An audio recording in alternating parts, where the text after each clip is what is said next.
আপনারা একটা জিনিস দেখেন যে কেন্দ্র থেকে কখনোই কমিটির ঘোষণা দেওয়া হয়নি, জেলা ভিত্তিক হয়। আমরা শুধুমাত্র এখানে তারা নিজেরা কিছু কমিটি সাজাইছে, তারাই প্রধান উপদেষ্টা রাখছে, তারাই আবার সব কিছু করছে, তাদের নিজেদের লোকই সব কিছু এখানে রাখছে, অন্য কেউ আর ছিল না। তাদের এই কমিটি থেকে যে কোনো কার্যক্রম করা হইলে তা আমরা কেউ অবগত ছিলাম না। এরা কিছুদিন আগে আপনার বন্যা থেকে আন্দোলন শুরু হয়, এটা হচ্ছে কিছু সাংবাদিকরা থাকবেন। এরপর হচ্ছে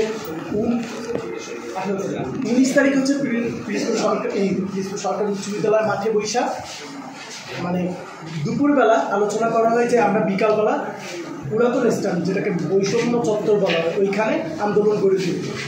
তো ওখানে হচ্ছে আমাদের সংখ্যা ছিল 5-6 করে আসা শুরু করি। তখন হচ্ছে পুলিশরাই তো ছিল, পুলিশরা হচ্ছে তাদেরকে ছত্রভঙ্গ করে দেয়। পরে হচ্ছে আমরা যারা 10-12 জন একত্রিত ছিলাম, তারা তাদেরকে দায়িকারীরা বলতেছি, তাদের কাছে আমাদের আবদার ছিল আমাদের সময় দেবে, কিন্তু তারা আমাদের সময় দিছিল 30 মিনিট, পরে আর 20 মিনিট আমাদের সময় দেওয়া হয় পরবর্তী যাওয়ার পরে। তো তখন হচ্ছে ওই জায়গায় বেশি হলে হচ্ছে 70+ স্টুডেন্ট ছিল, তখন অনেকেই ছিল না। আর স্টুডেন্ট না, স্টুডেন্টের পাশে ছিল মাদ্রাসার ওদের, ওরাও স্টুডেন্ট, কিন্তু হচ্ছে যে যারা আশেপাশের লোকজন ছিল, দোকানদার ছিল, তারাও ছিল, সবাইকে নিয়ে হচ্ছে আন্দোলনটা করা। কিন্তু পরে হচ্ছে ওই দিনকে 19 তারিখ প্রোগ্রাম করার পর হচ্ছে অনেক স্টুডেন্ট নিজ বাসায় যেতে পারে না, 3-4 দিন যাবে, তার বাসায় পুলিশ গেছে, হয়রানি হয়েছে, তারপর একটা কল আসতে থাকতে পারবে না, তখন তারা খোঁজ নেয় না। কিন্তু তারা এক একটা প্রেস বিজ্ঞপ্তিতে ডিসির বাসায়, এসপির ওইখানে গিয়ে বলতেছে যে হচ্ছে তারা নিচে সব কিছু খবর রাখছে। তারা আদৌ কি জানতো যে তার ছোট ভাইরা যারা আন্দোলনে ছিল, আমরা তো বড়, তারা কোথায় ছিল, তাদের কোনো সমস্যা হয়েছে কি না। এমনকি হচ্ছে আমার বন্ধু 4 তারিখ, ও হচ্ছে বরিশালে থাকে, রাফসান, ওর উপরে হামলা করা হয় মহিলা কলেজের সামনে বসে, পুলিশ উদ্ধার করে নিয়ে যায়। এখন পর্যন্ত আমরা ওই রাফসানের নামটা শুনলাম না কোথাও। ক্ষতিগ্রস্ত পিরিজপুরে 2 জন হয়েছে, এটা কি বৈষম্য না? একজনকে লুকিয়ে 2 জন আনলাম, এটার জন্য তো আমরা স্বাধীন করি নাই, রাস্তায় ছিলাম না। এরপরে হচ্ছে পিরিজপুরে কোনো কমিটি নেই, তো হচ্ছে কালকে 15 তারিখে, কালকে হচ্ছে বৃক্ষরোপণ, নতুন ডিসি স্যারের নিয়ে বৃক্ষরোপণ করা হয়েছে। ওই জায়গায় লেখা হচ্ছে যে বৈষম্য ছাত্র বিরোধী আন্দোলন সমন্বয়কদের নিয়ে বৃক্ষরোপণ। যে জায়গা হচ্ছে কোনো কমিটি নাই, ওই জায়গায় কীভাবে সমন্বয় ব্যবহার করা হয়, আমরা এটা আইনিভাবে একটা পদক্ষেপ চাচ্ছি। আর হচ্ছে দ্বিতীয় কথা হচ্ছে আজকের মূল সমস্যাটা হয়েছে যে আমরা অতীতের ন্যায় যত সত্য কথা তো ওইগুলো বলবো, ওইগুলো জানার পর হচ্ছে তারা যাই না যাবে, পুরোটা কাভার হয়ে যাবে, শেষ হয়ে যাবে, যাদের এটা চক্রান্ত আসছে। এইটার জন্যই মূল আজকে ঝামেলাটা শুরু হয়েছে। আর ঝামেলাটা শুরু করতে রেজাউল হক, তাকে হচ্ছে আমি নিজে সরাই দিচ্ছি, ভাই হচ্ছে তারা আসতে আমি কোনো ঝামেলা করিলাম না। পরে শুনতেছি মারামারি লেগে গেছে, এমনকি আমার নিজের কাছে 2-4টা লাগছে থামাইতে গিয়ে, আমার বন্ধু 2-3 জন আহত হয়েছে। কারণ হচ্ছে সত্যের পথে যাই যদি হামলার শিকার হয়, তাহলে ওই সেইমই হচ্ছে মিথ্যা এখনও দেশে অবস্থান করতেছে, এটা আমাদের বের করা উচিত। উনি চেঞ্জ হয়ে যাওয়ার কারণে নতুন যে ডিসি স্যার আসে, ওরা অলরেডি হচ্ছে কি তারা যে অলরেডি ওনারা হাত করতে চাইছে বলতে এরকমভাবে নিজেদেরকে সমন্বয়ক দাবি করে পাওয়ার অফ অ্যাটর্নি বা অ্যাটেনশন যাই বলেন না কেন নিজেদের করে নিতে চাইছে। তা আমরা এই বিষয়গুলো নিয়ে স্যারের সাথে কথা বলতে চাচ্ছি যে এই যে জিনিসগুলো করা হচ্ছে নাম ভাঙে, যে জিনিসটার আসলে বাস্তবে কোনো সত্যতাই নেই, এই জিনিসটার যোগ্য বিচার হওয়া দরকার। কারণ এতগুলো মানুষের ট্যাগ তো আর বৃথা যাইতে পারে না। যোগাযোগ করার চেষ্টা করছি, কিন্তু আজকের যে সিচুয়েশন ক্রিয়েট হয়েছে আমাদেরকে যোগাযোগ করতে দেওয়া হয়নি, কারণ আমাদেরকে তাদের থেকে দূরে সরাই রাখা হয়েছে যে তোমাদের কথা শুনবো, ওয়েট করো এরকম বলে আমাদের থামাই রাখা হয়েছে। কারণ আবার আমি একটু কথা জিজ্ঞেস করি, শাহরিয়ার আমিন সাগর, উনি হচ্ছে 8 নং ওয়ার্ড ছাত্রলীগের সম্ভবত সেক্রেটারি ছিলেন,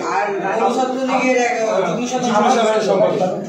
আমার কথা হচ্ছে আমরা আন্দোলনের নামাজ সবই শিক্ষার্থী ছিলাম, আমরা তো কোনো প্যানেলের হয়ে আসি না। এখন বলা হচ্ছে, দেখা যাচ্ছে যে আমি ওই ছাত্র আন্দোলনের ভিতরে সংযুক্ত ছিলাম, তাহলে আমার কোন ফায়দাটা আছে যে আমি এই জায়গায় ছাত্র আন্দোলনে আসবো বা শিবিরেও থাকবো? আমি কি এই জায়গার কথা এখানে শুনলাম? আমি তো একটা সংগঠনে আছি, অন্য কোনো সংগঠনে যাওয়ার আমার দরকার নাই। তাদের একটা বিতর্কিত কথা হচ্ছে এরকম ছেলে দিছি, আমি আন্দোলনে 50টা ছেলে দিছি, তাও আবার এটা বিতর্কিত সামনে বসে বলছে, নতুন এসপি স্যারের সামনে বসে তারা উল্লেখ করতেছে যে আমি আন্দোলনে এই প্রোগ্রাম দিছি, আমি এই সমন্বয় ওই সমন্বয়। আমি সামনে আসতে পারি। আজকে যে ঝামেলা হয়েছে সেটাও শুরু করছে ওই রেদওয়ান সমন্বয়কের নাম নিয়ে আমাদের সাথে। আমরা সবাই ওদেরকে স্ট্যান্ড বাই দাঁড়ানো। এমনকি আপনারা জানেন যে কাউখালীতে আমাদের একটা প্রতিনিধি টিম গেছিল, ওইখানে রেজাউল হক নিজেই বলছে যে আমি পিরোজপুরে যদি আন্দোলন না ডাক দিতাম কোনোভাবে আন্দোলনটা হতো না। যেখানে কেন্দ্রীয় কমিটির যে টিম আসছিল তাদের দৃষ্টি আকর্ষণ করতে তারা যেন তদন্ত কমিটি এখানে পাঠায়, সুষ্ঠু তদন্ত করা হয়, যে বিষয়গুলো আমরা উল্লেখ করছি তদন্ত করার পর তারা যে রায় নেবে আমরা মানতে পারতেছি, আমাদের প্রমাণ আমরা দিতে পারছি। ছাত্র আন্দোলন সাধারণ শিক্ষার্থীরা আজ একত্রিত হয়েছে।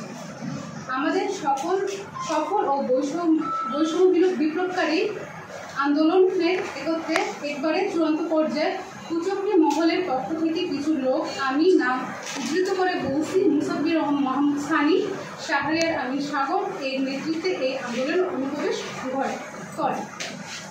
মূলত আন্দোলনের শেষ লগ্নে 4 আগস্ট বিজয় আঁচ করতে পেরে আন্দোলনকারীদের সাথে এক কাতারে দাঁড়াতে শুরু করে এবং 5 তারিখ বিজয়ের পর কৌশলে ছাত্র জনতার বিজয়ে নিজেদের শরীর দাবি করে একটি তথাকথিত প্রহসনমূলক কমিটি গঠন করে। এই প্রহসনমূলক কমিটি গঠনের উক্ত 2 ব্যক্তির সাথে রেজাউল ইসলামও জড়িত ছিল। এই কমিটি প্রকাশিত প্রজ্ঞাপনের 3 জনের স্বাক্ষর ছিল, যার কোনো অনুমতি সাধারণ শিক্ষার্থীদের নেয়নি, তাদের কাছ থেকে কোনো অনুমতি চাওয়া হয়নি। মূলত ওই কমিটি তৈরি করা হয় পূর্ববর্তী স্বৈরাচারের সরকারের ছাত্র সংগঠনের সদস্যদের পুনর্গঠনের করার লক্ষ্যে। উল্লেখিত ব্যক্তিগত নিজের উপদেষ্টা ও সমন্বয়ক হিসেবে ওই কমিটিতে স্বাক্ষর করেছে। এমন কোনো দায়িত্ব বা সমর্থ সাধারণ শিক্ষার্থীদের পক্ষ থেকে তাকে দেওয়া হয়নি।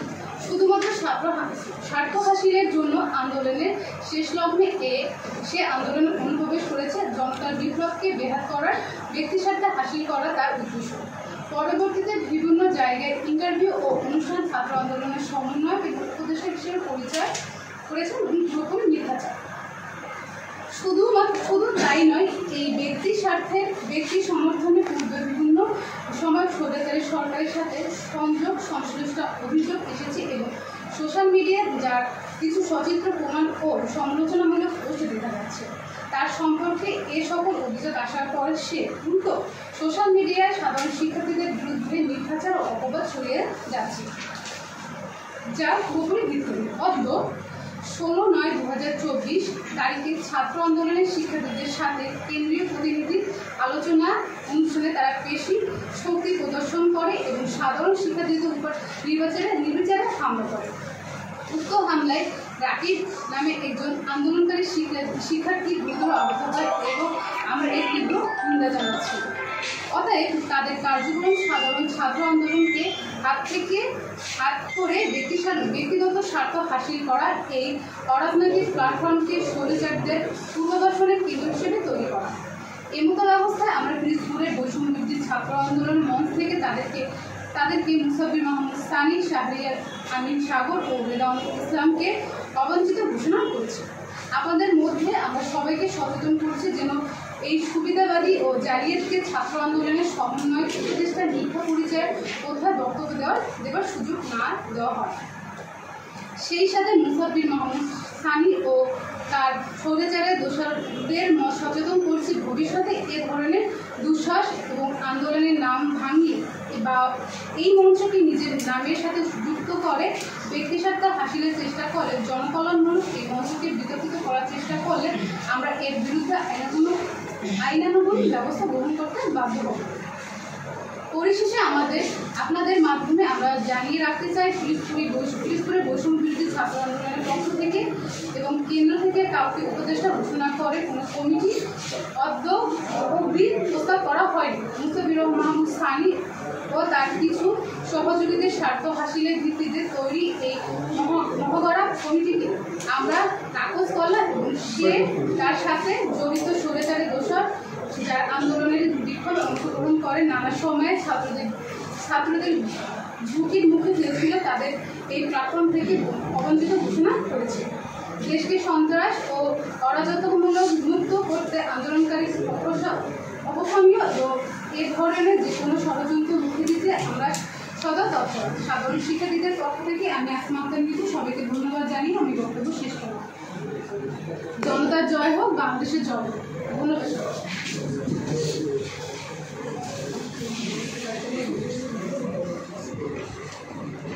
আজকে কি হয়েছে?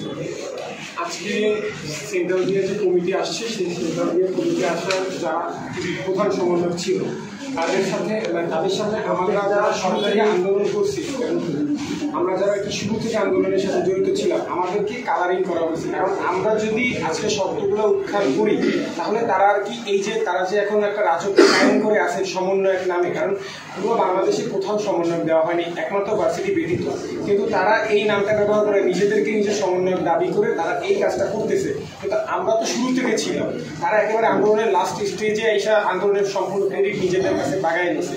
কিন্তু ওনারা আমরা যদি ঠিকমতো কথা বলতে আজকে পারতাম, আমাদের কাছে সাক্ষ্য প্রমাণ সব কিছুই আছে, কারণ আমরা তো এই বুঝে শুরু থেকে ছিলাম।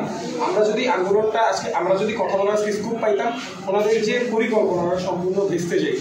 আর ওনারা যে অলরেডি যেসব অপকর্ম করতেছে, আপনার টেন্ডারবাজি বলেন, তারপর হচ্ছে ওনাদের নাম ভাঙিয়ে চাঁদাবাজি বলেন, ছাত্র ক্যাবিনেট দখল বলেন, তারপর হচ্ছে ছাত্রলীগের ছেলেপেলে আছে এদেরকে শেল্টার দেওয়া, তারপর হচ্ছে শিবিরের পোলাপাইনকে শেল্টার দেওয়া। আমরা যখন আন্দোলন করছি পিরোজপুরে তখন তো আমরা কোনো দল বা নির্বিশেষে যাইনি, আমরা গেছি, আমাদের পরিচয় ছিল ছাত্র। আমরা এক কথায় পুলিশের সাথে আমরা নেগোসিয়েশন করে কথা বলছি।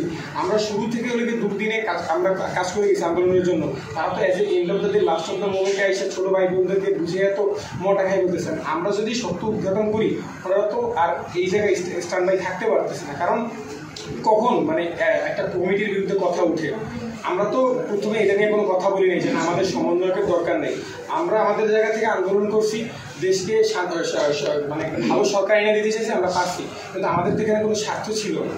আমরা তো বিনা স্বার্থে কাজ করছি। আমরা মনে করছি যে না, ওনাদের এথিক্স অনেক ভালো, কিন্তু ওনাদের এথিক্স যত দিন গেছে ওনারা নিজেদের স্বার্থে এই জিনিসটাকে ডে বাই ডে ইউজ করছে। কারণ আপনি একটা জিনিস চিন্তা করেন যে এই জিনিসগুলোর সাক্ষ্য প্রমাণ তো নেই, কিন্তু একটা সাধারণ ছাত্র বা এই যারা ওনার তো উনি তথাকথিত সবাইকে পরিচয় দিতেছে উনি সমন্বয়, একজন সমন্বয়কের কী কাজ? রাত্রবেলা বিএনপির নেতা অন্য যারা নেতাকর্মী আছে এদের সাথে কী কাজ থাকতে পারে একজন সাধারণ ছাত্র?